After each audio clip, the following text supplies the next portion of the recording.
Gracias. ¿Sí? Buenas tardes a todos los que nos siguen en nuestras plataformas digitales. En breves momentos dará inicio la conferencia virtual de este 11 de julio desde el Tribunal Electoral de Veracruz con el tema de la conferencia virtual Derecho Parlamentario, Derecho Electoral. Muchas gracias a quienes nos acompañan. En breves momentos damos inicio.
0.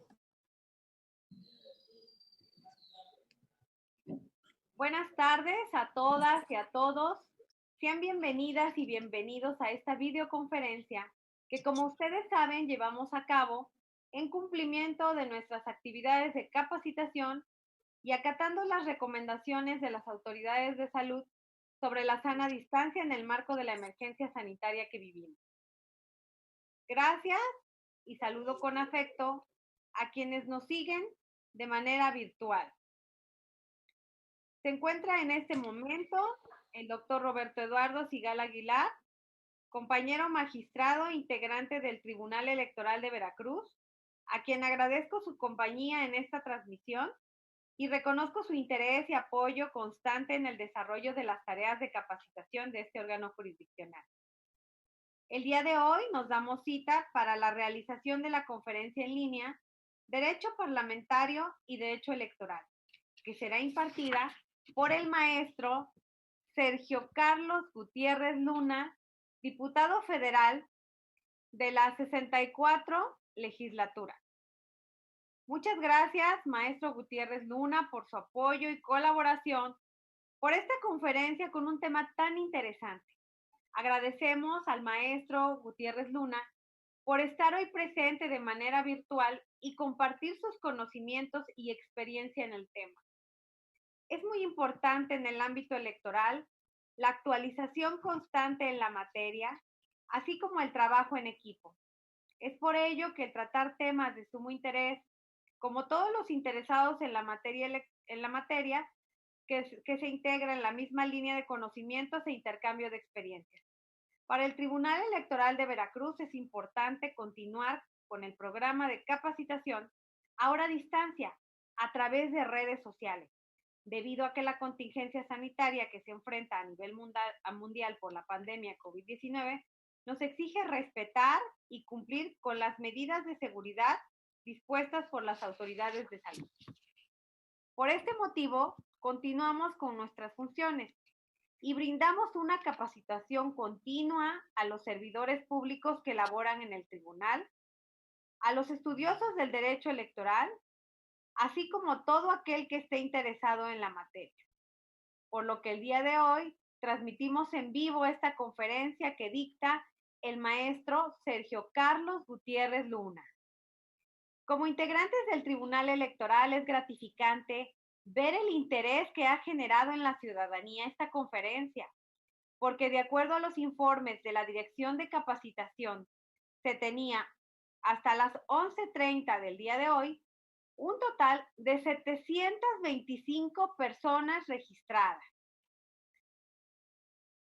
El tema que hoy abordará el ponente relativo al derecho parlamentario y el derecho electoral, señalo que el estudio del derecho es tan amplio que comprende numerosas ramas y en ocasiones en cada una de ellas podemos encontrar antinomias y lagunas normativas, es decir, situaciones de incompatibilidad entre dos normas o más que pertenecen al mismo ordenamiento y que tienen el mismo ámbito de validez, así como también carencias o omisiones regulatorias en las normas vigentes. Esto suele presentarse entre los límites de un grupo de actividades reguladas y otro. Este fenómeno es más notable entre dos campos del derecho público que están íntimamente relacionados y que representan los dos lados de una moneda, como lo son el derecho electoral, que regula los actos previos al nombramiento de un cargo de elección popular, y el derecho parlamentario, que se ocupa del ejercicio concreto de la representación que adquiere la persona que fue designada por la vía electoral para sustentar una potestad dada por la sociedad. El derecho en sí y las ramas del derecho electoral y del derecho parlamentario tienen variadas definiciones, acepciones y conceptualización. Sin embargo, ambos, como ramas autónomas del derecho y como conjunto de normas y principios, regulan, establecen y conforman un sistema jurídico particular, con la necesaria unidad que posee el derecho como disciplina humana. En ese orden, se debe tener presente su relación y sus implicaciones en el desarrollo de los procesos electorales y en la conformación de los parlamentos, tanto en su funcionamiento como en su relación institucional con los otros poderes de un Estado y desde luego en la sociedad, es decir, el antes y el después de una elección. Pero este y otros temas relacionados corresponde al ponente abordarlos con mayor detenimiento, ya que resultan interesantes para los estudiosos de la materia electoral y para las autoridades electorales que habremos de atestiguarlo en el desarrollo del próximo proceso electoral en Veracruz 2020-2021 y desde luego en la conformación y funcionamiento de la representación emanada del voto ciudadano. Para comprender más ampliamente el tema que nos ocupa, escuchemos a nuestro conferencista y la oportunidad que tenemos hoy de este ejercicio es eminentemente académico. Agradecemos que hoy nos acompañen y esperemos que continúen haciéndolo en futuras transmisiones. Muchas gracias por su atención y participación. A continuación, solicito al magistrado Roberto Eduardo Sigala Aguilar que dé lectura a la síntesis curricular del ponente e inmediatamente después que dará el uso de la voz al maestro Sergio Carlos Gutiérrez Luna. Magistrado Roberto Eduardo Sigala Aguilar, sea tan amable, por favor, de dar lectura a la síntesis curricular del ponente. Muchas gracias, señora presidenta. Buenas tardes, señor licenciado, diputado Sergio Carlos Gutiérrez Luna. El licenciado Sergio Carlos Gutiérrez Luna es oriundo de Minatitlán, Veracruz. Nació el 12 de julio de 1976 y cursó la carrera de abogado en la Escuela Libre de Derecho en la Ciudad de México, donde se tituló con mención honorífica. Cursando el segundo año de la carrera, se incorporó simultáneamente a la vida laboral, desempeñándose en la Secretaría de Comunicaciones y Transportes como asesor de licitaciones públicas en la Dirección de Contratos y Convenios. Posteriormente ingresó al Servicio de Administración Tributaria en Coordinación Central de Recursos, particularmente en el área de contratos, convenios y licitaciones públicas. En el año 2001 se desempeñó como coordinador de asesores en el Senado de la República y con la experiencia de este trabajo legislativo, presentó examen de oposición para fungir como asesor en la Secretaría General de Servicios Parlamentarios. Presentó examen de oposición para ocupar durante el proceso electoral 2003 la plaza de subdirector de Unidad de Asuntos Jurídicos del Instituto Electoral del Distrito Federal. Del 2004 al 2001 se desempeñó como litigante y consultor en materia electoral y constitucional, tanto a nivel federal como en diversos estados, entre otros Sinaloa, Tamaulipas, Querétaro, Puebla, Veracruz, Yucatán, Quintana Roo, Tabasco, Hidalgo, Durango, Oaxaca, Chihuahua, el Estado de México, la Ciudad de México y Sonora. Se desempeñó como secretario ejecutivo de la Comisión Implementadora del nuevo Sistema de Justicia Penal en Sonora en el año de 2011 a 2015. En junio de 2014 fue designado consejero del Poder Judicial del Estado de Sonora. Ha participado en diversos cursos y diplomados, algunos referentes al nuevo sistema de justicia penal, cursó el diplomado en proceso penal acusatorio y oral impartido por el INACIPE, así como de delitos fiscales en la Escuela Libre de Derecho y la maestría en Derecho Constitucional por su misma alma mater. Dentro del partido Morena fue designado como representante ante el Instituto Electoral del Estado de México y de Baja California. Actualmente ejerce el cargo de diputado federal en la Honorable Cámara de Diputados, en donde participa como secretario de la Comisión de Puntos Constitucionales y como coordinador del Grupo de Trabajo para la Reforma del Estado y Electoral. En la reciente integración de la Comisión Permanente del Congreso de la Unión, fue designado como secretario de la mesa directiva. Señor diputado, sea usted bienvenido a este tribunal electoral. Muchas gracias. Gracias, magistrado. Y bueno, escuchamos con atención a nuestro conferencista. Adelante, maestro Gutiérrez Luna. Buenas tardes. Muchas gracias a todos en primer lugar. Gracias al Tribunal Electoral de Veracruz. Gracias, magistrada presidenta Claudia Díaz Tablada. Estás innovando, estás siendo pionera en estos ejercicios de capacitación, de diálogo, que vienen a enriquecer y vienen a animar estos momentos que estamos ahorita sobrellevando. Magistrado Sigala, un fuerte abrazo, muy agradecido de estar aquí con ustedes. A todo el equipo técnico, a las ponencias, a todas las áreas del tribunal, les mando un fuerte abrazo y les agradezco la oportunidad de compartir con ustedes y con el auditorio algunas reflexiones. Y quiero empezar. Tenemos una idea de hablar sobre derecho parlamentario y derecho electoral, pero eso es muy ambicioso. Imagínense, ustedes que son grandes conocedores del derecho electoral, teniendo tantas vertientes, tantas ramas, tantos resquicios, pues lo que yo decidí hacer es hablarles del derecho parlamentario desde dos perspectivas, desde la parte técnica y doctrinaria, pero también de la práctica, de cómo en nuestro ejercicio de diputados van teniendo vigencia las normas de derecho parlamentario en el quehacer, en el día a día de la Cámara de Diputados, de la Cámara de Senadores, de la Comisión Permanente. Y vamos a hablar del derecho electoral en la medida en que éste se vincula con el derecho parlamentario en algunos supuestos. Entonces yo empiezo diciéndoles el derecho parlamentario. ¿Qué es el derecho parlamentario?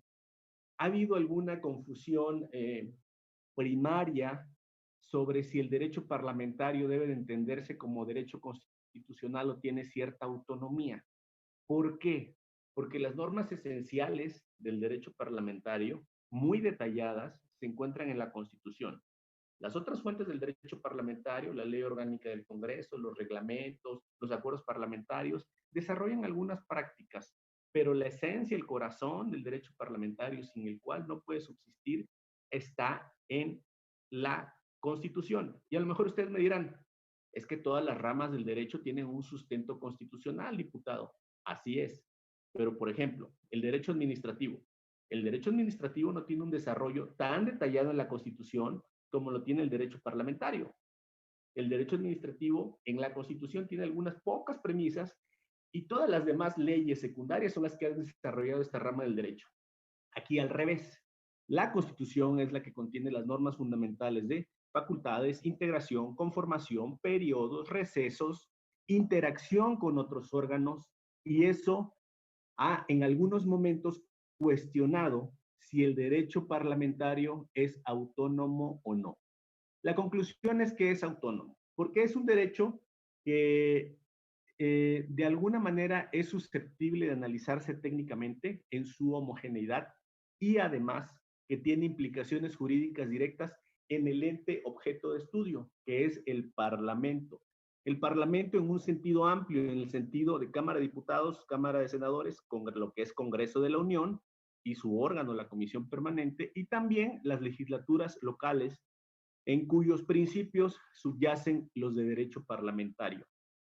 ¿Por qué tiene tanta relevancia el derecho parlamentario? Porque a mi juicio, y si alguien discrepa, aquí es un ejercicio académico de libre pensamiento, a mi juicio es el órgano más transversal de todos los que están en la Constitución. Y doy algunos ejemplos. Tiene que ver con designaciones, magistrados electorales de órganos locales y federales se designan ahí, de órganos autónomos se designan ahí, se revisa la cuenta pública, se designa el presupuesto. También de ahí su transversalidad incide en los tres órganos de gobierno. Al revisar, por ejemplo, a través de la Auditoría Superior de la Federación, las cuentas públicas de la Federación, de los estados y de los municipios. Es decir, de alguna manera, el Congreso permea a todo el Estado mexicano o tiene vinculación casi con todo el Estado mexicano con distintos matices y grados. No se trata de una sobrepoder, sino se trata de un ejercicio de pesos y contrapesos. Y esto le da todavía más la característica de autonomía y de estudio diferenciado para poder llegar a analizar qué es, cuáles son los principios de derecho parlamentario y cuáles son sus objetivos. En este esquema tenemos primero la estructura de los órganos objeto de análisis del derecho parlamentario. Y aquí hay que distinguir algo muy importante. Muchas veces asociamos al derecho parlamentario o a las cámaras con la creación de leyes. Ciertamente esa es su función originaria, su función esencial, la función por la que en un principio fueron creados. Pero en la actualidad vemos que tienen otras tantas funciones de naturaleza administrativa y jurisdiccional. Jurisdiccional, la amnistía, el juicio político, la declaración de procedencia, administrativas, las designaciones. Entonces, este temperamento, llamado temperamento de los poderes, es lo que permite que el estudio del órgano parlamentario sea un estudio con bastantes aristas y bastante acuciosidad.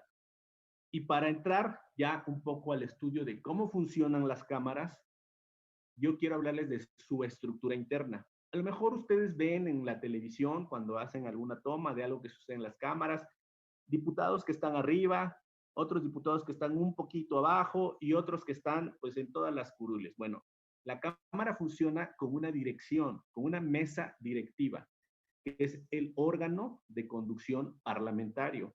Es un órgano técnico que tiene la obligación de conducirse con neutralidad. En la Cámara de Diputados estamos representados o están representados los partidos políticos. Es evidente que los partidos políticos tienen intereses políticos, tienen una agenda política, tienen una agenda de trabajo. Eso es válido, eso es democracia. Pero en la mesa directiva, que es la que dirige estos debates, que dirige al Parlamento, lo que se aspira es que su conducción sea neutral para garantizar la pluralidad en las participaciones, en las iniciativas, en los puntos de acuerdo. Entonces, se trata siempre, en la medida de que se pueda, de que quienes dirigen la mesa directiva sean personas responsables, sin importar del partido que sea, para que puedan tener una conducción adecuada. La mesa directiva conduce las sesiones, representa legalmente a la Cámara de Diputados en su caso y al Congreso de la Unión en el caso de la Cámara de Diputados también. En la Cámara de Senadores representa a la Cámara de Senadores, es quien firma. El presidente y los secretarios son quienes firman los decretos, los acuerdos, las comunicaciones. Son los que tienen esa función. Pero hay otro órgano que no se ve tanto, a lo mejor lo escuchan ustedes, la Junta de Coordinación Política. La Junta de Coordinación Política es un órgano de control político que evolucionó de algo que en los años 80, 90 se llamaba la Gran Comisión. Ahora la Junta de Coordinación Política, que es donde se toman decisiones de naturaleza política, política legislativa, política jurisdiccional, política de nombramientos, se integra por los coordinadores de los grupos parlamentarios. Es decir, en la Cámara de Diputados y en la Cámara de Senadores, los grupos parlamentarios, que son los diputados o senadores que llegan por haber sido postulados por un partido político, tienen un coordinador. Ese coordinador, que es quien de alguna manera dirige o coordina estos esfuerzos de ese grupo en su agenda legislativa, en su plan de trabajo, en sus acciones políticas, en sus posicionamientos, son quienes integran a la Junta de Coordinación Política. Entonces, esta Junta de Coordinación Política es un órgano, digamos, pequeño, porque está integrado por una persona por cada partido político que tiene representación. Y a ustedes, y ahí se los dejo a reserva de que abunde en ello un poquito después, figura algo que se llama el principio de voto ponderado. Algunos de ustedes acostumbrados a los temas jurisdiccionales están conscientes de que las decisiones se toman por mayoría de votos y que cada voto vale 1. Esa es una regla normal en materia jurisdiccional. En materia parlamentaria no es así. La Junta de Coordinación Política se integra por 8 o 9 personas, que son los coordinadores de los grupos parlamentarios, pero las decisiones no se toman por mayoría de votos, se toman por voto ponderado. ¿Qué significa este voto ponderado? Significa que, por ejemplo, el coordinador de un grupo parlamentario de un partido X, que representa el 30% de la Cámara o el 40% de la Cámara o el 50% de la Cámara, su voto va a tener ese valor, porque se entiende que trae detrás a los diputados que representa en la Junta de Coordinación Política. Entonces puede haber una integración en la Junta de Coordinación Política donde haya 8 o 9 partidos, pero 2 partidos o 2 representantes o 2 coordinadores que integran esa Junta de Coordinación Política tengan el 60% de los votos. Es un tema un poco para asimilarlo, quienes no están acostumbrados a esto, como un tema accionario. Cuando hay una asamblea de accionistas, los accionistas tienen votos también en proporción a las acciones que tienen. Es un símil, no es otra cosa más que un símil para tratar de entender cómo funciona. En el caso de estos órganos, lo que se privilegia en la Cámara de Diputados es la pluralidad. Hay una norma que establece que quien presida la Cámara sea el primer año el partido mayoritario y en orden decreciente el partido que sigue y en el tercer año el partido que sigue. Esto es una regla muy importante en la Cámara de Diputados, que es la regla de la pluralidad. esta regla tiende a darle su lugar a las minorías para que estén representadas en tomas de decisiones internas, en la conformación de órganos y en el debate parlamentario. Si no existiera este principio de pluralidad, pues quienes son mayoritarios estarían cooptando los órganos permanentemente y no permitiría que hubiera una visión en un órgano plural, porque finalmente el diseño constitucional que nosotros tenemos para la integración, por ejemplo, en la Cámara de Diputados, nunca le permitiría a un solo partido tener los 500 diputados. No es posible esto. Tenemos un diseño donde hay pesos y contrapesos para que esta pluralidad se refleje y no sea una sola visión. Evidentemente, el mandato popular a veces crea mayorías que se dan, por ejemplo, de coaliciones, en esquemas de participación y que se reflejan del voto. Los periodos de sesiones, ¿cómo trabajamos en el Congreso? El Congreso se rige por un año legislativo que inicia en septiembre y acaba el 30 de agosto del año que sea, de todos los años. Inicia el 1 de septiembre y acaba el 30 de agosto del siguiente año. Ese 1 de septiembre inicia el primer periodo, que inicia ese día, el 1 de septiembre, y concluye a más tardar el 15 de diciembre. Y ahí se viene un receso dentro de la comisión permanente, y ahorita les cuento un poco de ello. Y el segundo periodo inicia en febrero, el 1 de febrero, y concluye el 30 de abril, Día del Niño. ¿Qué pasa mientras no sesiona la Cámara de Diputados? Se instala la comisión permanente. En esta ocasión tengo yo el gusto y el privilegio de poder representar a la Cámara de Diputados en la mesa directiva de la comisión permanente.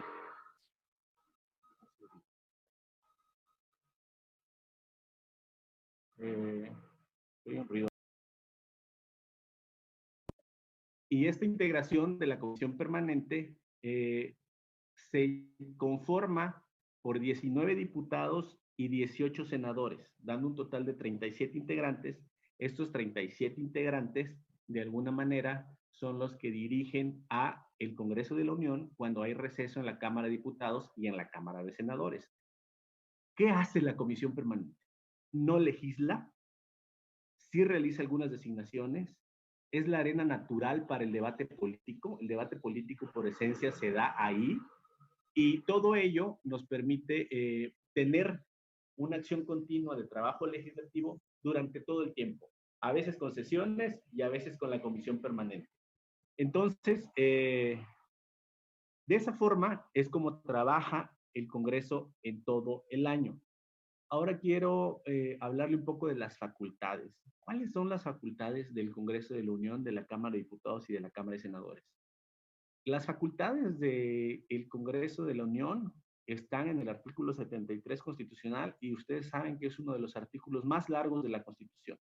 Tiene muchísimas fracciones, subincisos, apartados, donde vienen enumeradas cada una de las atribuciones que tienen ambas cámaras, estoy hablando del Congreso de la Unión, en materia sobre todo legislativa, sobre temas legislativos. Hay temas que son inherentes a la federación, su regulación es inherente a la federación.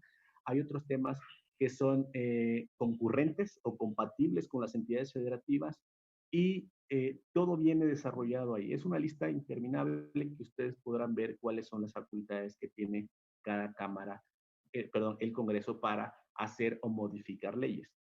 Ahora bien, facultades exclusivas. Estas son muy padres, a mí me gustan mucho. Las facultades exclusivas de la Cámara de Diputados, sobre todo. La Cámara de Diputados tiene una herencia en su origen de dedicarse o ser la representante del pueblo. La Cámara de Diputados representa al pueblo, esa es su concepción de diseño. Y por ser esta su concepción de diseño, representar al pueblo, ve primordialmente asuntos fiscales y hacendarios y asuntos en materia de armamento y guerra. Algunas de las facultades destacables de la Cámara de Diputados es la revisión de la cuenta pública, la aprobación del presupuesto de egresos de la Federación, es algo que no compartimos con la Cámara de Senadores, y también una que es más o menos novedosa.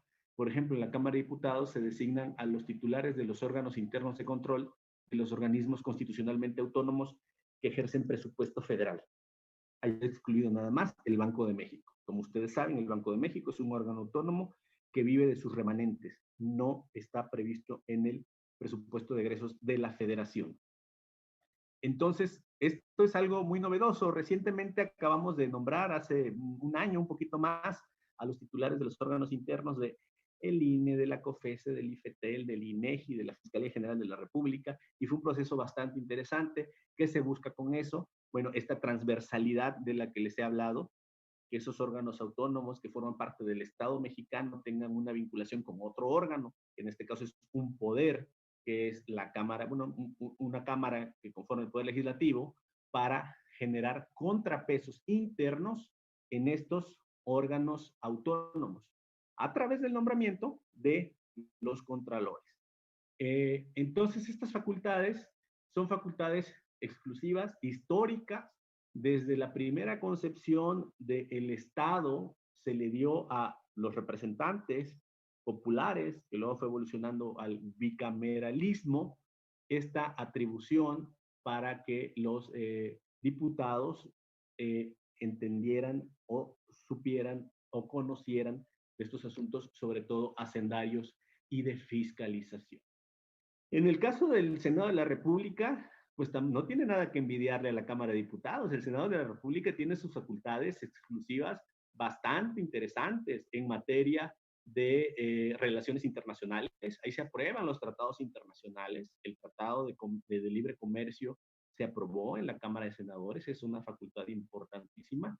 Y la Cámara de Senadores tiene un rosario de designaciones.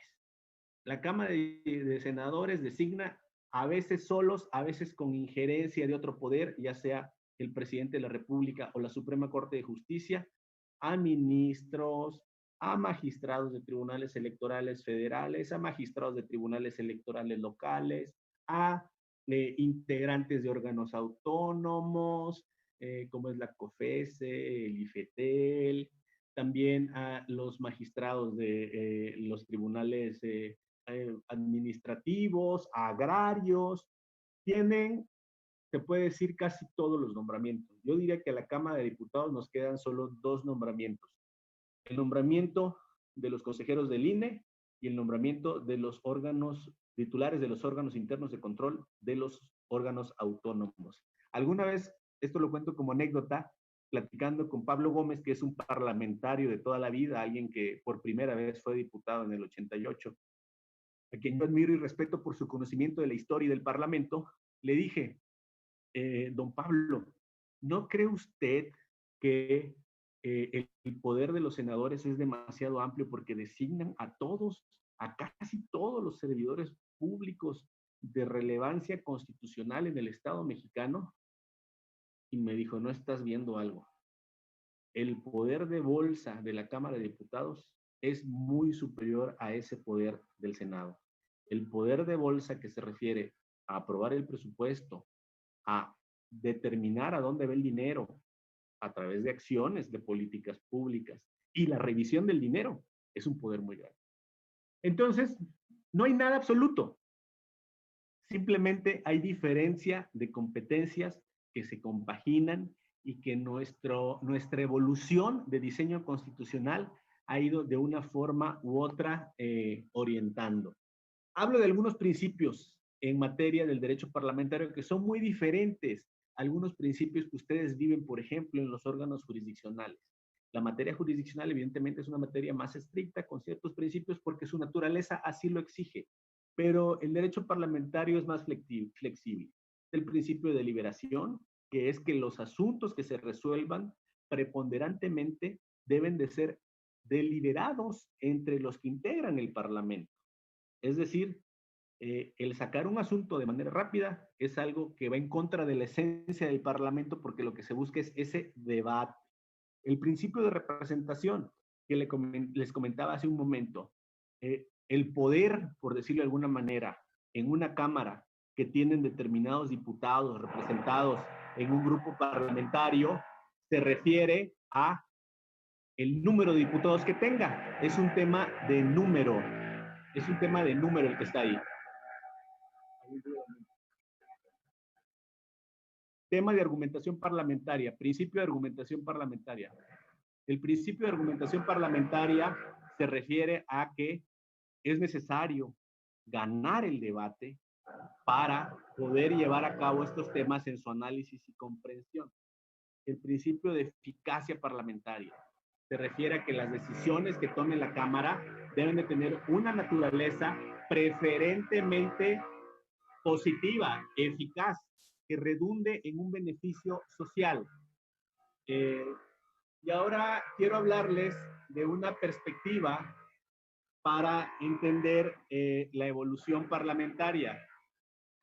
Un segundo, parece que hay un ruido aquí de ambiente. ¿Me permiten un segundo?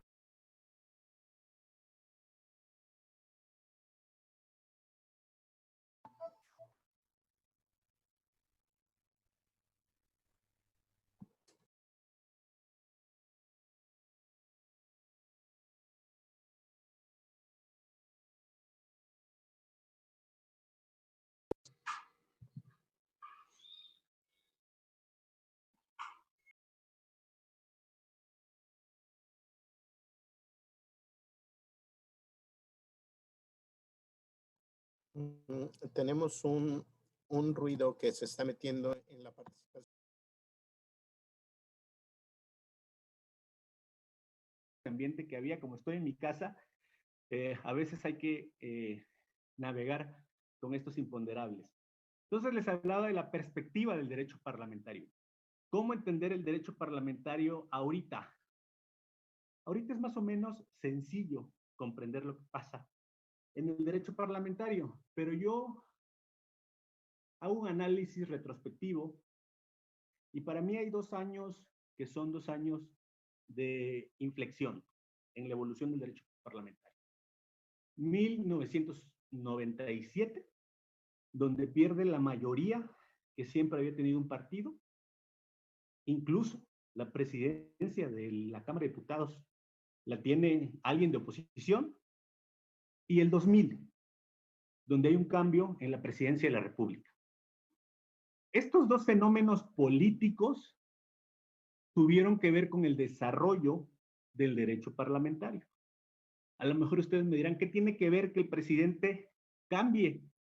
Si estamos hablando del Congreso, no estamos hablando del presidente. Sí tiene que ver porque tiene una vinculación transversal con los diputados y con los senadores.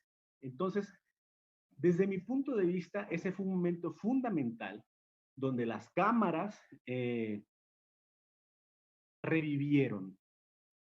Estábamos en una época antigua donde había hegemonía en el poder ejecutivo y en el poder legislativo que evolucionó para tener un órgano, otro poder más vivo, con cierta autonomía que poco a poco fue creciendo, con nuevas facultades que les dieron reformas que el propio órgano se hizo, constitucionales y legales, con una nueva concepción del Estado mexicano a través de la creación de algunos órganos autónomos y el involucramiento de estos con los poderes. La reforma electoral del 96, a mí me parece algo fundamental para entender cómo el Estado mexicano fue evolucionando. Y todo esto incide en el Congreso porque finalmente esa reforma electoral impactó en la composición de las cámaras de diputados y de senadores. Entonces estamos hablando de un tema político, pero un tema político teórico. No estamos hablando de politiquería ni de partidos, estamos hablando de cómo la real política, el ejercicio de la política a través de órganos, reformas y cambios han generado una evolución en esta materia. Y yo quisiera agregar, un elemento de mucha novedad en la actualidad. Y ha venido a enriquecer el trabajo parlamentario. Y yo creo que ustedes van a estar de acuerdo conmigo. Diputado, que es la sociedad. Si me permite, parece que se cortó un poquito la transmisión. No, ya se reincorporó. Okay. Rolando, ¿ya se reincorporó? No, de hecho, la transmisión sigue de manera normal. Puede continuar el diputado. Ah, bueno, está bien. Okay. Adelante, diputado. Gracias. Les hablaba de un elemento que en esta época, desde mi juicio, y yo creo que ustedes lo podrán compartir, ha tenido mucha injerencia en el quehacer parlamentario, y que es la sociedad civil. Así como les hablé ahorita de una reforma electoral en el 96 del cambio de hegemonía en la integración de la Cámara de Diputados en el 97, del cambio de régimen de presidencia de la República en el 2000. Yo creo que en esta década la sociedad civil ha tenido una participación importante y que se refleja en algunas acciones que ha generado la propia Cámara. No sé si ustedes han escuchado de los parlamentos abiertos. Los parlamentos abiertos son ejercicios que estamos haciendo en la Cámara de Diputados para escuchar a la ciudadanía. Ejercicios profundos, donde van especialistas, académicos, interesados, involucrados, afectados. Recuerdo un caso, el caso de la reforma educativa que hicimos el año pasado. Se hicieron mesas muy importantes de Parlamento abierto, donde fue gente del sindicato de maestros, padres de familia, maestros, personas administrativas, funcionarios públicos, académicos, expertos, y una mesa que a mí me gustó mucho, que fue una mesa de alumnos. Fueron alumnos de todo tipo, de kinder, de primaria, de secundaria, de prepa. Cuando le tocó hablar de a una niña de kinder, dijo algo muy interesante, porque tenía ella que hacer su propuesta para enriquecer esta reforma que estábamos haciendo. Y nos dicen, bueno, yo lo que quisiera pedirles, diputados, es que hubiera un poco más de recreo y que los juegos no estuvieran pintados en el suelo. Como pintan juegos en el suelo, en lugar de tener juegos de verdad o juegos tridimensionales, pintan un avión en el suelo y bueno, eso los aburre y quieren tener otro tipo de juegos. Entonces, esas visiones enriquecen porque vienen a darnos cuenta de que hacen falta juegos en preescolar, en algunos planteles, y este ejercicio de la sociedad civil viene a enriquecer el funcionamiento parlamentario.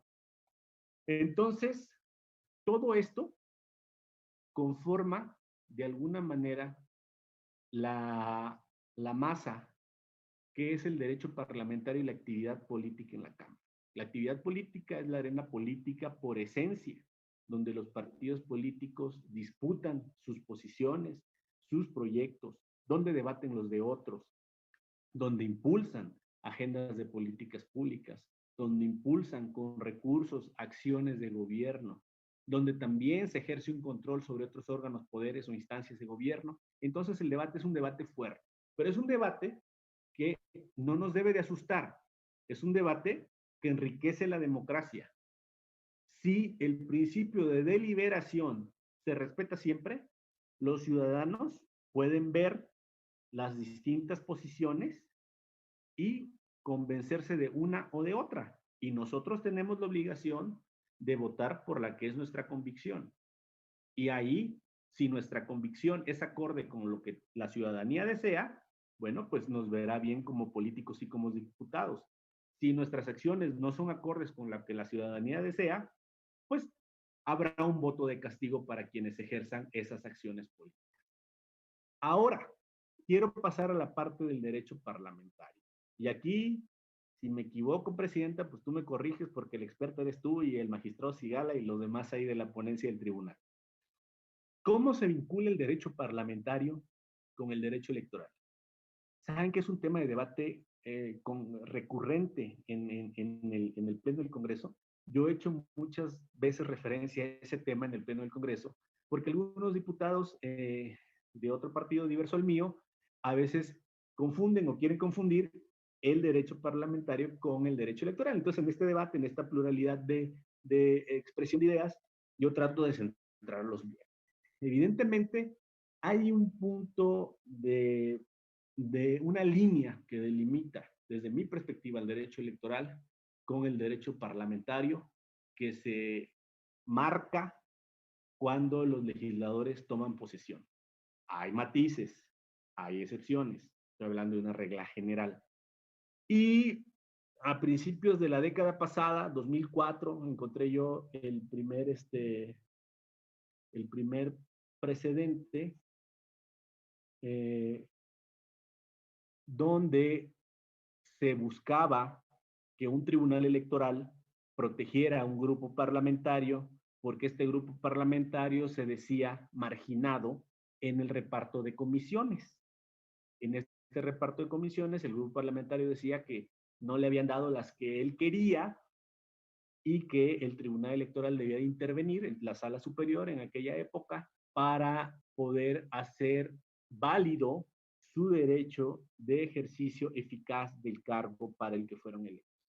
Y desde ahí se han venido dando una serie de precedentes donde la Sala Superior y los tribunales han determinado y delineado que el derecho parlamentario es autónomo, que no tiene que ver con el ejercicio del voto y que es algo que se dirime en sede política.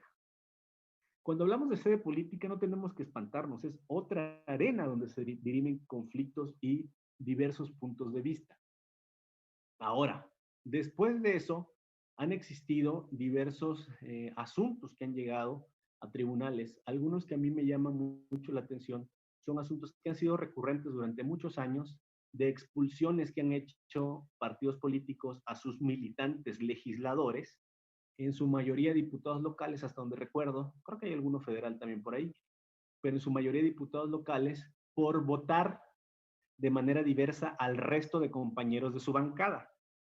¿Qué pasa? Hay una votación trascendente, un diputado de un partido X vota de manera diferente al resto de sus compañeros, hay indignación en estos compañeros y hay indignación en la cúpula de su partido, estatal y nacional.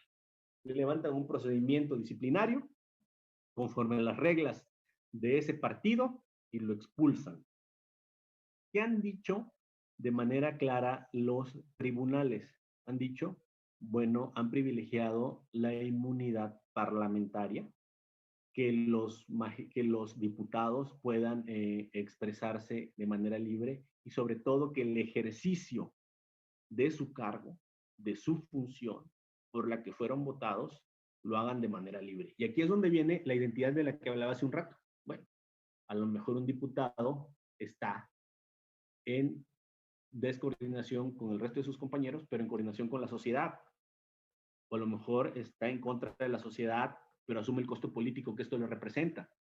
Es decir, tiene un efecto político más que jurídico. A lo mejor su partido lo castigue y ya no le da una candidatura nuevamente. Esa es una sanción de naturaleza política que no se podría de alguna forma judicializar en ese contexto. Yo, sin embargo, he pensado que hay algunos casos en los que sí pudiera intervenir el partido político para castigar a un diputado por alguna acción parlamentaria. Suponemos que un diputado administra bienes del Congreso, de un Congreso local, y realiza un fraude. Cerró una computadora, por decir algo.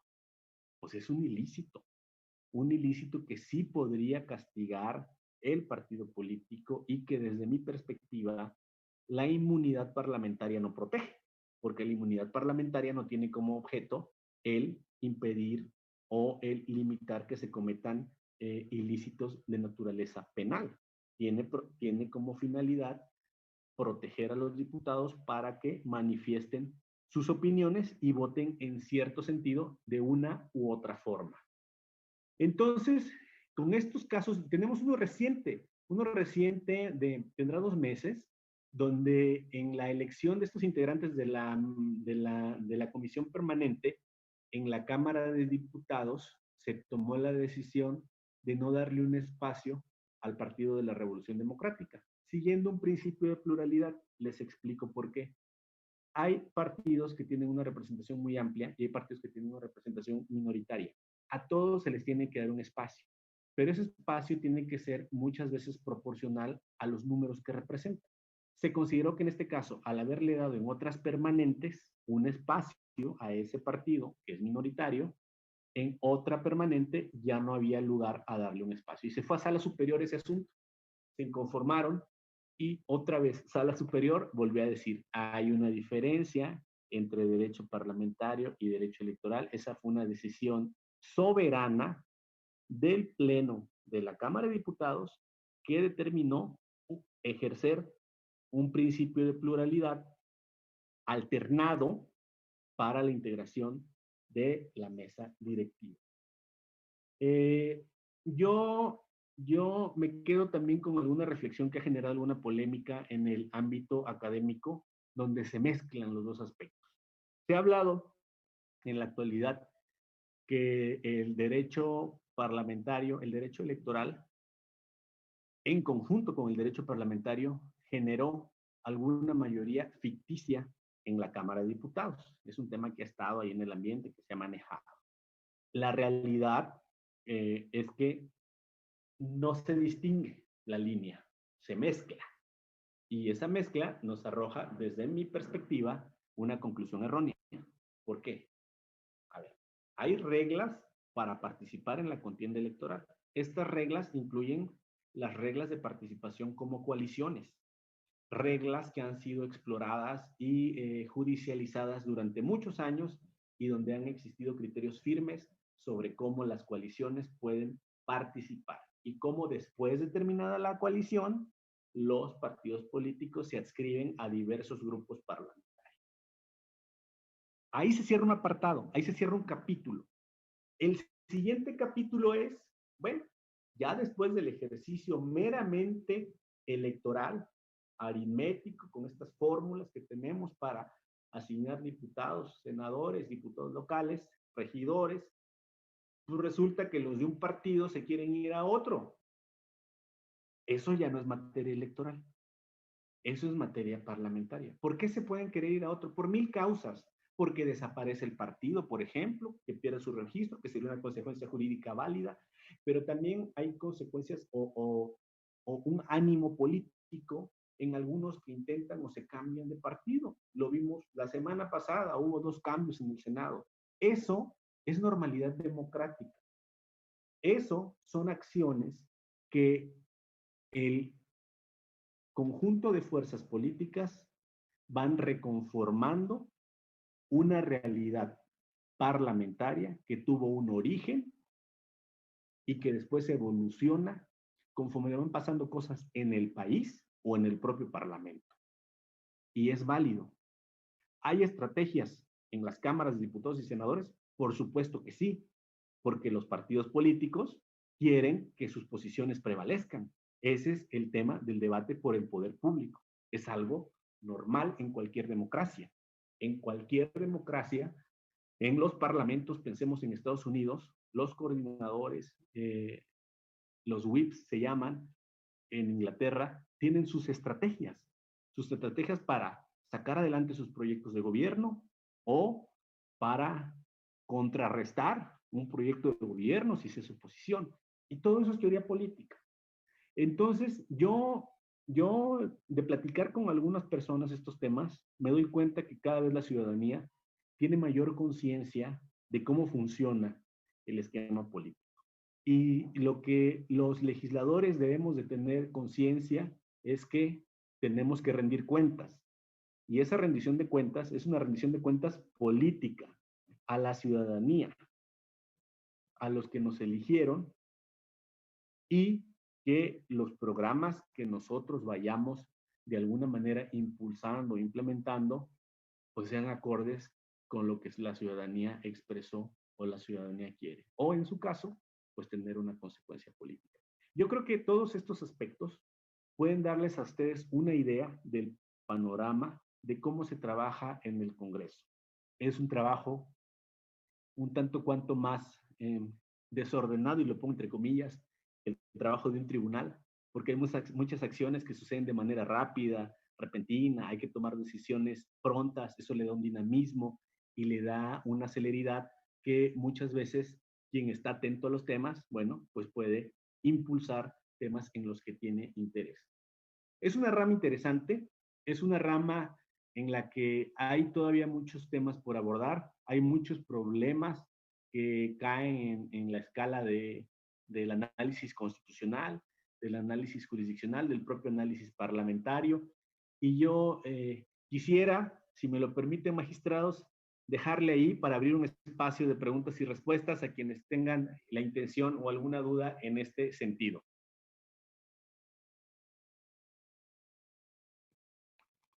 Muchísimas gracias, de veras, excelente participación, maestro Gutiérrez Luna. Se advierte mucha claridad y sobre todo, pues, el buen manejo de este tema. Y bueno, y ahora de manera inmediata, pues invitamos al público a formular sus preguntas respecto al tema, pues mismas que serán atendidas por el maestro Gutiérrez Luna. Aquí tenemos, bueno, muchas felicitaciones y comentarios, excelente tema y muchos saludos al diputado, excelente conferencia, hay varios comentarios muy positivos. Y bueno, aquí nos están haciendo una pregunta. Diputado, ¿para cuándo considera que se dé el nombramiento de los consejeros del INE? Es una pregunta. Y también tenemos que si en relación a las acciones que generan los gobernantes, esto puede traer como consecuencia en un momento dado que posteriormente se emita un voto de castigo a cualquier nivel, tanto federal como estatal o municipal. Por el momento, bueno, tenemos esas dos preguntas. Si le doy uso de la voz para que nos pueda ilustrar. Gracias. El nombramiento de los consejeros del INE, que es algo importantísimo, una de las dos facultades que tenemos en materia de nombramientos destacables en la Cámara de Diputados, como todos ustedes saben, iba avanzando muy bien, porque todos los acuerdos, hasta el momento en que se suspendió, habían salido por consenso de todos los partidos políticos. Eso significa que los partidos políticos, todos, los mayoritarios y minoritarios, hicimos un esfuerzo por privilegiar que ese órgano de relevancia nacional fuera tomado sin politiquería o disputa electoral o política personal, anteponiendo el interés superior. Lamentablemente llegó este fenómeno de la pandemia. Se tuvo que suspender cuando ya venían las entrevistas que se tienen que hacer, la etapa de entrevistas. Esperamos que en julio podamos reanudar el tema y nombrarlos en julio, agosto. La verdad es que iba todo muy bien, el calendario se está cumpliendo a la perfección, existieron algunas controversias jurisdiccionales, es válido, es normal, no hay que asustarse y todo iba perfecto. Pero bueno, esto paró todo y es algo que está más allá de nuestras posibilidades. Y por cuanto hace el voto de castigo, bueno, ya lo mencionaba, quienes somos representantes populares, aparte de quienes ejercen funciones de gobierno en los 3 niveles, tienen que responder. Pero esto yo lo asocio a un punto que comenté ahorita, el resurgimiento, por llamarlo de alguna manera, de la sociedad civil. Y por sociedad civil no solo quiero referirme a la organizada, es importante la sociedad civil organizada, que tiene algunos proyectos, objetivos o causas específicas, pero también a la sociedad civil ordinaria, a un zapatero, a un dentista, a un empresario que tiene redes sociales, que ve lo que hace su gobernante, su diputado, que lo califica o lo descalifica, que le escribe y le dice, oye, esta propuesta que tú hiciste está muy mal, o te felicito, esta propuesta que tú hiciste está muy bien. Le da otra dimensión al ejercicio público. Yo vivo esto en mis redes sociales, contesto mensajes, veo esos temas y trato de atenderlos personalmente, porque para mí una de las premisas en el nuevo ejercicio de política es el dar la cara. Quienes somos electos para un cargo, el que sea, tenemos la obligación de darle la cara a nuestros electores, para bien o para mal. Entonces es un principio democrático que estoy tratando yo de impulsar, de hacerle frente a las situaciones. Hay situaciones muy padres, pero hay situaciones muy adversas. Y las dos las tenemos que hacer frente y solucionar.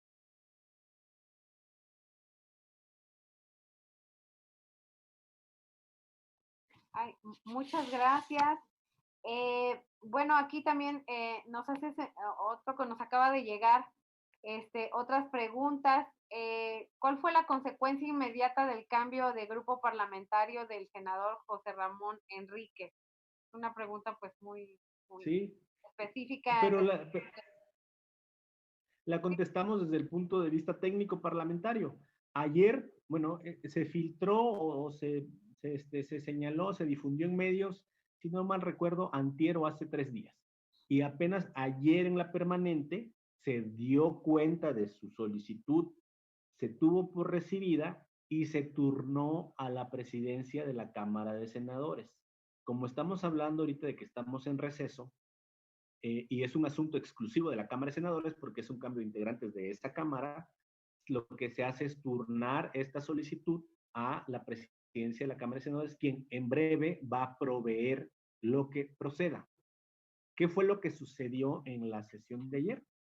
Que la Cámara de Diputados, el Congreso, la Comisión Permanente tiene integrantes propietarios y sustitutos.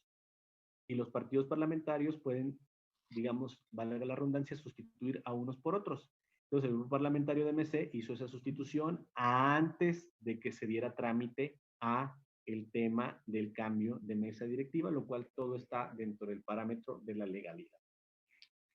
Bien, bueno, tenemos aquí más preguntas. Nuestro auditorio está muy interesado en el tema y hacen aquí una pregunta. Derivado de la pandemia y la nueva normalidad, ¿están considerando una reforma electoral en la que se considere el voto por internet y el voto electrónico en casilla? Asimismo, bueno, aquí una pregunta muy interesante. Si podría señalar medios de defensa o acciones que pueden llevar a cabo los diputados para impugnar actos de naturaleza parlamentaria. Muy bien, empiezo con la primera. La primera que tiene que ver con el voto electrónico, el voto por internet, el voto no físico, digamos de alguna manera. Primero, en este momento ya no se puede hacer una reforma que impacte el siguiente año porque ya estamos dentro del plazo de prohibición para hacerlo. En segundo tiempo, en un segundo momento, yo quiero darles una opinión personal y les voy a dar mis razones.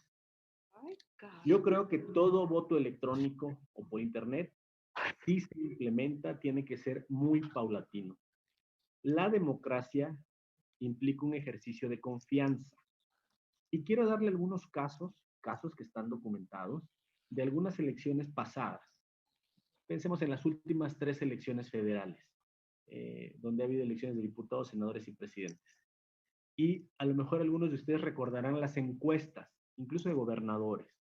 Recordarán las encuestas. ¿Y qué decían las encuestas? Muchas encuestas decían que iba a ganar el candidato A. Muchas, todas. En el estado X iba a ganar el candidato A. Y luego viene la votación y resulta que no, que ganó el candidato B. Y las encuestas durante muchos meses dijeron que iba a ganar el candidato A y resulta que no, que la gente o engañó porque no dice la verdad cuando se le pregunta y es un derecho, o cambió de opinión, pero el chiste es que ganó la opción B. Y están los votos.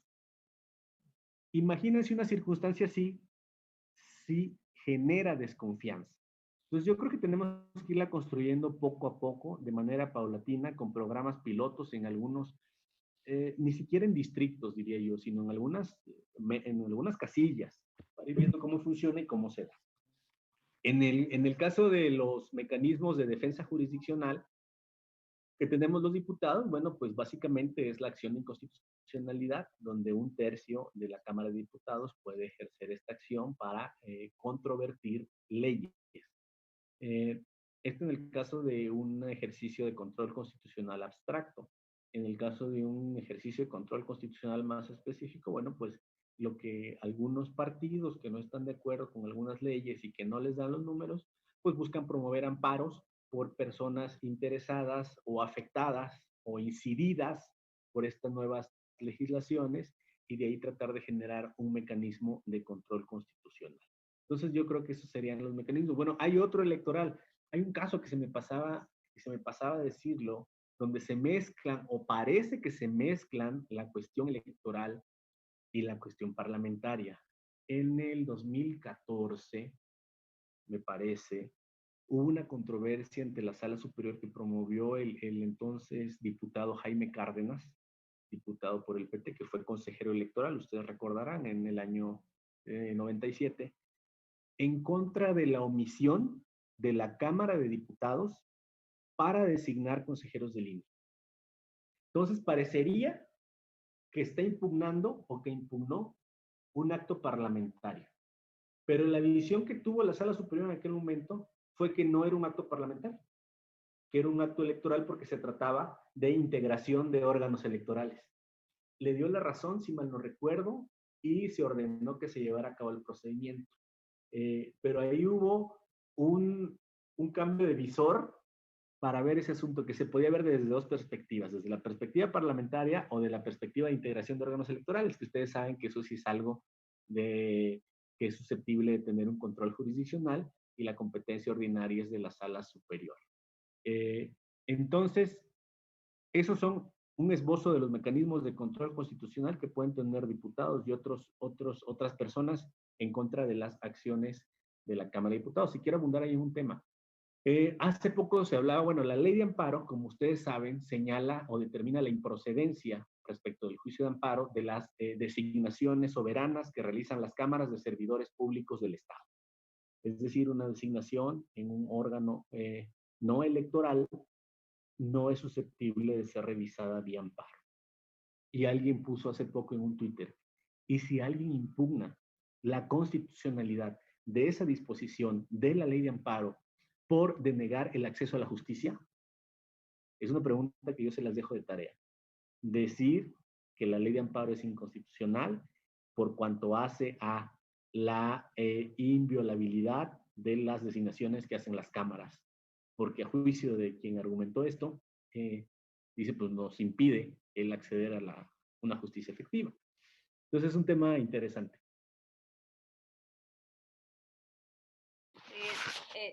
Diputado, no sé cómo ande de tiempo, pero están llegando muchísimas. Yo aquí me quedo a dormir si quieren, ¿eh? No Bueno, tengo problema. Excelente. Hay preguntas interesantes. Hacen una pregunta, ¿sería conveniente que se eliminen los cargos plurinominales o sería un retroceso? Le hago diversas y ya usted va viendo, alumnas se pueden contestar en conjunto. Dice, ¿cuentan las cámaras con algún órgano que diriman las controversias que surjan dentro del quehacer legislativo? También, bueno, están aquí preguntando, ¿cuál es el papel que juega el Poder Legislativo ante el interés de fortalecer el quehacer parlamentario en el Congreso de la Unión y de los congresos locales? Refiriéndose al tema de impulsar una especialidad profesional académica, ya sea en la formación de quienes estudian la licenciatura en Derecho y la licenciatura en Ciencia Política, y en su caso alguna maestría o doctorado al respecto en Derecho Parlamentario y Técnica Legislativa. También hacen una pregunta, que ¿qué opina sobre las candidaturas independientes y cómo puede impactar a la sociedad? También preguntan que qué opina de los diputados y senadores que no cumplen con sus años de servicio por irse a otros cargos. Considera, bueno, quien hace la pregunta, dice, no cree que eso hace retroceder en términos monárquicos y nos aleja de la república y de la democracia. También, bueno, felicitaciones, pero preguntan que en la pasada reforma político-electoral en materia de violencia política en contra de las mujeres, ¿por qué se dejó a un lado el tema de la nulidad de las elecciones por violencia política de género en contra de las mujeres? También preguntan, por acá tenemos otra, debido a la situación actual por el coronavirus, seguramente las medidas restrictivas seguirán para el próximo año. La pregunta es, ¿los ediles o diputados que buscan reelegirse no tendrán algún tipo de ventaja contra aquellos que aspiran a llegar a ese cargo? También, ¿cuál es su opinión desde el derecho parlamentario sobre la propuesta del senador Monreal sobre la fusión de órganos autónomos constitucionales? También preguntan, diputado, dice, sé que estamos en un estado democrático, pero ¿por qué muchos partidos políticos se podría reformar la ley para que aquellos partidos que no alcancen el porcentaje, pues se puedan ir y no seguir malgastando el erario del país? Bueno, prácticamente, como ve, el auditorio estaba sumamente interesado y bueno, lo escuchamos, diputado. Voy contestando como me voy acordando. A ver, primero el tema de reelección. ¿Tendrán ventaja quienes están en un cargo respecto de otros nuevos? ¿Quién sabe? El que hizo un mal ejercicio de gobierno, un mal ejercicio legislativo, lo más probable es que la ciudadanía los castigue. Quienes hicieron un buen ejercicio de gobierno, un buen ejercicio legislativo, probablemente la ciudadanía los premie con la reelección si así lo desean. A ver, ¿a qué tenemos que apostarle? Tenemos que apostarle a la inteligencia del pueblo. Tenemos que entender que el pueblo distingue, el pueblo compara, el pueblo entiende lo bueno y lo malo. ¿Qué tenemos? ¿Eso qué nos lleva? A tener un mejor ejercicio público, a ser mejores servidores públicos en el aspecto legislativo o en el aspecto del poder ejecutivo. La auscultación que nos hacen ahora los ciudadanos a todos es algo que nos compromete a dar resultados, que nos compromete a ser mejores, que nos compromete a ser eficaces. Entonces yo creo que ese tema va a depender de cada caso. Paso al tema de los plurinominales. Yo creo que sí es un error desaparecer a los plurinominales porque fue un gran logro en los años 80 y fue evolucionando desde algo muy primitivo hasta algo ya más sofisticado como es ahorita el tema de la representación proporcional, pero siempre con una visión. En aquel momento, contrarrestar a un partido hegemónico. Ahora, yo creo que tiene otra visión que es generar esquemas de pluralidad. Esquemas de pluralidad que es pues la fuente principal de la riqueza democrática de cualquier país. La libre difusión y el libre debate de ideas es lo que enriquece a la democracia. Por eso en las democracias la libertad de expresión es considerada como un principio básico, fundamental, ultra protegido para sostener democracias modernas. El otro tema era, ¿cuál, Presidenta? Ya se me fue alguna pregunta por ahí. El de... Que si la reducción de los diputados plurinominales significaba un retroceso en la democracia. No, yo creo que no, yo creo que sí sería un retroceso. Yo creo que debemos de mantenerlos para generar un tema de pluralidad. También el tema de por qué quedó fuera el tema de la nulidad de elección por bueno, las mujeres. Es un tema bastante impulsado por grupos de mujeres. A mí me da mucho gusto que se haya logrado esta reforma, pero yo creo que antes de la reforma ya se habían dado nulidades de candidaturas, si mal no recuerdo, fue de una candidatura en Nuevo León, no, a lo mejor estoy equivocado, en Nuevo León, de una persona que atacó a una candidata con cuestiones misóginas que generan violencia política y género, y la sala superior usó la causal de modo honesto de vivir para cancelarle, para decir que esta persona no tenía el modo honesto de vivir y cancelarle la candidatura a este personaje que sucedió, que cometió estos actos. Yo creo que ahí el tema es un tema ya muy de vanguardia, donde no hay reversa.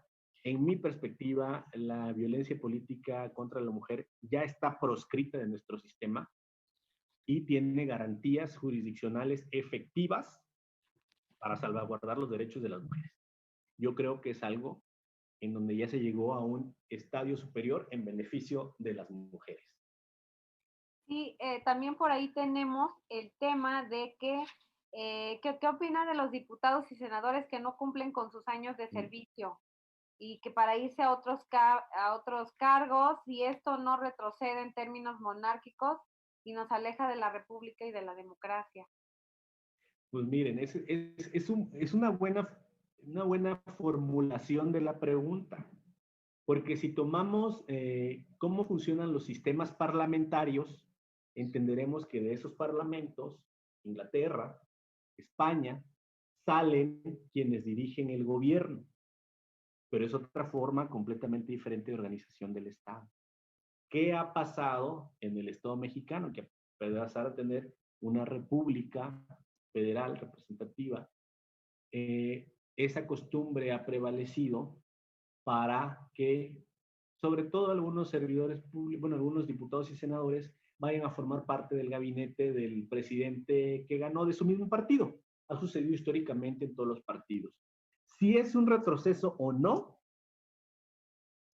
es difícil responder. Yo creo que yo creo que sí es algo válido, siempre y cuando no sea un abuso.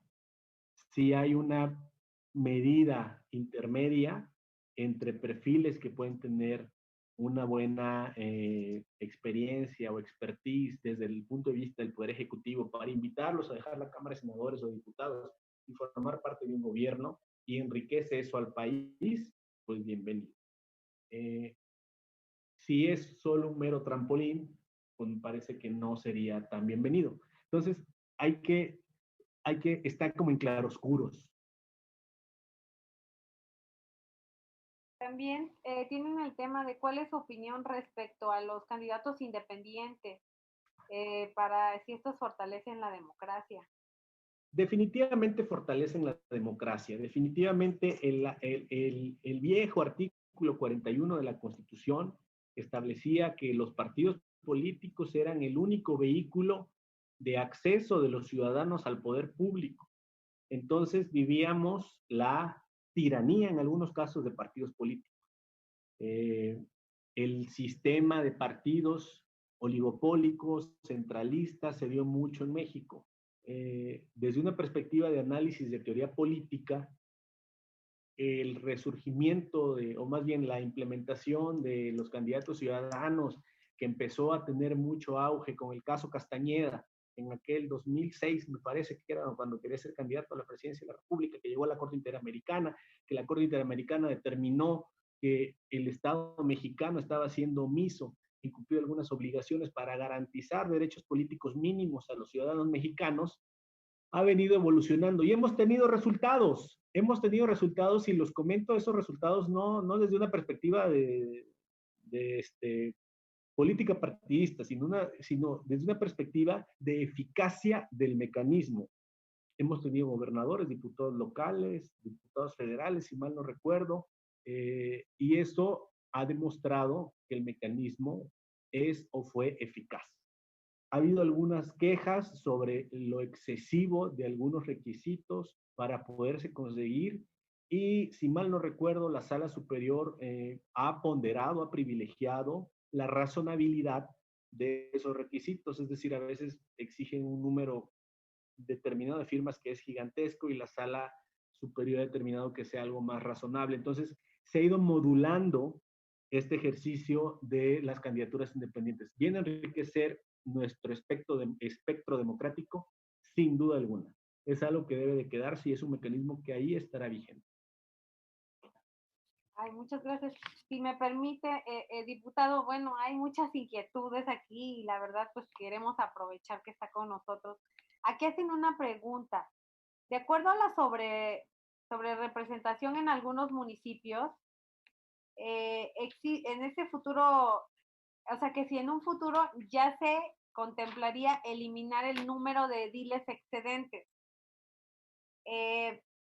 También, bueno, aquí tenemos otra pregunta muy interesante que dice, en el sistema del derecho parlamentario mexicano se contempla que el presidente de la República, los senadores, los diputados federales y los congresos locales en su conjunto gozan de facultad para presentar iniciativas de ley ante la Cámara de Origen. Sin embargo, en países como Alemania, se reconoce también dicha facultad a su máximo tribunal, debido a que precisamente este es el rector de las decisiones de interpretación legislativa.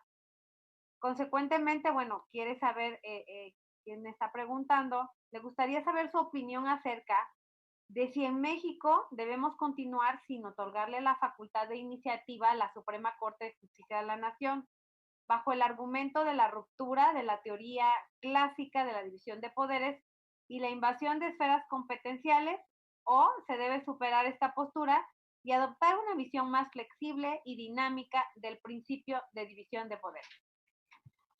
Yo estoy de acuerdo con el dinamismo de todos los principios. Yo no estoy de acuerdo con dogmas. Yo creo que todo evoluciona y no podemos estar cerrados a algo.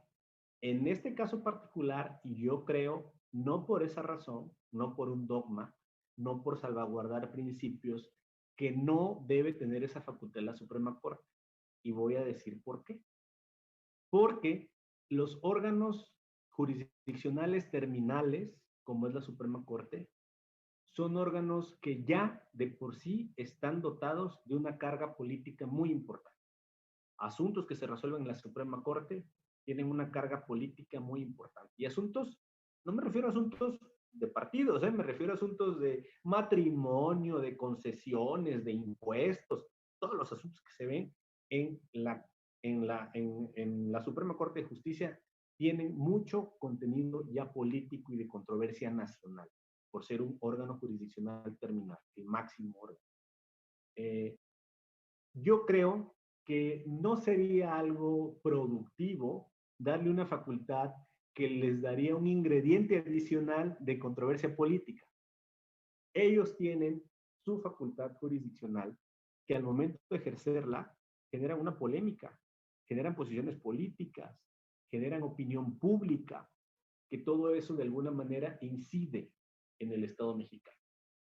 Yo creo que el darles un ingrediente más que contribuya a politizar todavía más a un posible órgano jurisdiccional no es un despropósito y que puesto en la balanza con lo que se ganaría, no me parece que haya una ganancia tan importante con lo que se pudiera poner en riesgo al darles esa facultad.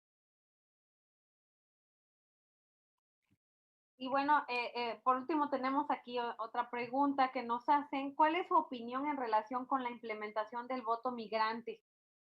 Ese es un tema importantísimo, importantísimo. Yo estaba trabajando una reforma y me ganó el tiempo y me ganó el coronavirus sobre el voto migrante. A ver, tenemos un adeudo histórico con nuestros paisanos. Nuestros paisanos históricamente son personas que se fueron del país porque en este país no se les dieron las condiciones para estar y que han venido sosteniendo la economía de nuestro país. ¿Tienen derecho a tener representación? Una representación eficaz con un sistema eficaz que puedan tener en la Cámara de Diputados y en la Cámara de Senadores y en los congresos locales. Hay en algunos estados, si no mal recuerdo en Zacatecas, diputados migrantes que puedan tener voz. Tenemos una deuda histórica, ese es un asunto de justicia social. Yo estaba trabajando una iniciativa tratando de buscar una cuadratura para darles representación a estos paisanos que tenemos allí, sobre todo en Estados Unidos. El tema es Estados Unidos, ahí está la mayoría, y que pudieran tener representación y que no solo votaran para el caso del presidente de la República, que sí es importante, pero que también tuvieran interés donde está su mamá, donde está su esposa, donde están sus hijos, en el municipio X, en el estado Y, en el distrito fulano de tal, porque son cosas que sí inciden en su ámbito social, aunque esté en Chicago, o aunque esté en Los Ángeles, o aunque esté en Houston. Ay, pues, de veras, muchísimas gracias, maestro Sergio Carlos Gutiérrez Luna, por su excelente participación y disertación sobre el tema a través de esta videoconferencia. Pues abordó un tema de vital importancia y su excelente exposición nos aclaró innumerables dudas, además de compartir sus reflexiones sobre conceptos de derecho parlamentario y derecho electoral. Magistrado Roberto Eduardo Sigala Aguilar, si me acompaña, damos un aplauso al maestro Sergio Carlos Gutiérrez Luna. Con mucho gusto, con mucho gusto. Muchas gracias por la invitación.